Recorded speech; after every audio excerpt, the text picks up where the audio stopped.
साथियों नमस्कार। हमारे इस RKC पंडित चैनल के माध्यम से आज इस 73वें दिन राम कथा का प्रसारण कर रहे हैं। अतः इस कथा को अवश्य सुने ताकि ये कथा प्रतिदिन 5 से 10 मिनट की प्रसारित की जाती है। इसमें चारों वेद पुराण अर्थ छयो शास्त्र सब ग्रंथन को रस, सारा ग्रंथों का रस इसी में समाहित है, इसलिए इसे अवश्य सुने। बाढ़े खल बहु चोर जुआरा, अब जे लंपट पर धन पर दारा। माँ नहीं मातु पिता नहीं देवा, अब साधुन सन करवा वहीं सेवा। पराय धन और पराई स्त्री पर मन चलाने वाले दुष्ट चोर और जुआरी बहुत बढ़ गए। लोग माता पिता और देवताओं को नहीं मानते और साधुओं की सेवा करना तो दूर रहा, उल्टे उनसे सेवा करवाते। तिनके आचरण भवानी, ते जाने उनीश्वर सम प्राणी। अतिशय देखी धर्म कह ग्लानि, परम सबीत धरा कुलानी। शिव जी कहते हैं, हे भवानी, जिनके ऐसे आचरण हैं उन सब प्राणियों को राक्षस ही समझना। इस प्रकार धर्म के प्रति लोगों की अतिशय ग्लान अरुच अनास्था देखकर पृथ्वी अत्यंत भयभीत और व्याकुल हो गई। गिर सर सिंधु भार नहीं मोही, जस मोहि गर्व एक पर द्रोही। सकल धर्म देखे विपरीता, कह न सके रावण भयभीता। वो सोचने लगी कि पर्वतों नदियों समुद्रों का बोझ मुझे इतना भारी नहीं जान पड़ता जितना भारी मुझे एक परद्रोही दूसरों का अनिष्ट करने वाला लगता है। पृथ्वी सारे धर्मों को विपरीत देख रही है, पर रावण से भयभीत हुई वो कुछ बोल नहीं सकती। धेनु रूप धरि हृदय विचारी, गई तहाँ जा सुर मुनि धारी। निज संताप सुनायस रोई, काहू ते कछु काज न होई।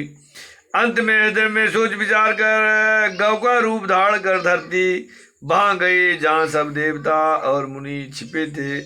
पृथ्वी ने रोकर उनको अपना दुख सुनाया, पर किसी से कुछ काम न बना।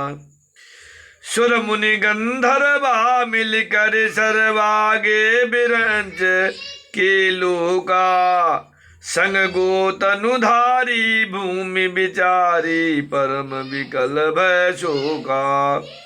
ब्रह्मा सब जाना मन अनुमाना, मोर कछु न बसाई। जाकर तय दाजी जो अविनाशी, हमरे ओ तोर सहाई। तब देवता मुनि और गंधर्व सब मिलकर ब्रह्मा जी के लोक सतलोक हो गए।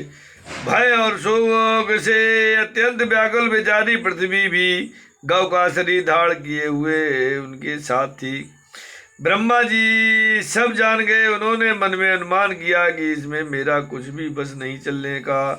तब उन्होंने पृथ्वी से कहा, जिसकी तू दासी है वही अविनाशी हमारा और तुम्हारा दोनों का सहायक है।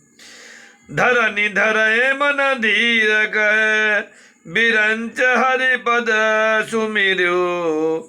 जानत जन की पीर, प्रभु भजहि दारुण विपत्ति। ब्रह्मा जी ने कहा, हे धरती, मन में धीरे धारण करके श्री हरि के चरणों का स्मरण करूं। प्रभु अपने दासों की पीड़ा को जानते हैं, वे तुम्हारी कठिन विपत्ति का नाश करेंगे। बैठे सुर सब करहि विचारा, कह पायो प्रभु करिय पुकारा। पुर बैकुंठ जान कह कोई, को कह पै निध बस प्रभु सोई।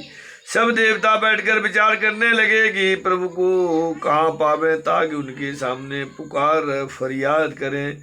कोई बैकुंठपुरी जाने को कहता और कोई कहता था कि भाई प्रभु क्षीर समुद्र में निवास करते हैं। जाके हृदय भगति जस प्रीति, प्रभुता प्रकट सदा तेहि रीति। तेहि समाज गिर जा मैं रहो, अवसर पाए बचन एक कहूँ। जिसके हृदय में जैसी भक्ति और प्रीत होती है प्रभु वहाँ उसके लिए सदा उसी रीत से प्रकट होते हैं। पार्वती उस समाज में मैं भी था, अवसर पाकर मैंने एक बात कही, हर व्यापक सर्वत्र समाना, प्रेम से प्रकट हो ही मैं जाना, देश काल देश विधि सब माही, कहो सो कहाँ जहाँ प्रभु नाही। मैं तो यह जानता हूँ कि भगवान सब जगह समान रूप से व्यापक हैं, प्रेम से वे प्रकट हो जाते हैं। देश काल दिशा विदिशा में बताओ ऐसी जगह कहाँ है जहाँ प्रभु न हो। जग जग में सब रहित विरागी, प्रेम ते प्रभु प्रगट है जिमि आगी, मोर वचन सबके मन माना, अब साधु साधु कर ब्रह्म बखाना। वे चराचर में व्याप्त होते हुए ही सबसे रहित हैं और विरक्त हैं, उनकी कहीं आसक्त नहीं है। वे प्रेम से प्रकट होते हैं जैसे अग्नि अव्यक्त रूप से सर्वत्र व्याप्त है, परंतु जहाँ उसके लिए अरिंद मंथनादि साधन किए जाते हैं वहाँ वो प्रकट होती है। उसी प्रकार सर्वत्र व्याप्त भगवान भी प्रेम से प्रकट होते हैं। मेरी बात सबको प्रिय लगी और ब्रह्मा जी ने साधु साधु कहकर बड़ाई की। सुनि बिरंच मन हरस तन, पुलक नयन बहनीर, स्तुति करत जोरि कर सावधान मति धीर। मेरी बात सुनकर ब्रह्मा जी के मन में बड़ा हर्ष हुआ और उनका तन पुलकित हो गया और नेत्रों से प्रेम के आंसू बहने लगे। तब वे धीर बुद्ध ब्रह्मा जी सावधान होकर हाथ जोड़कर स्तुति करने लगे। श्यापति रामचंद्र की जय, पवन सुत हनुमान की जय, बोलो भाई सब संतन की जय, उमापति महादेव की जय।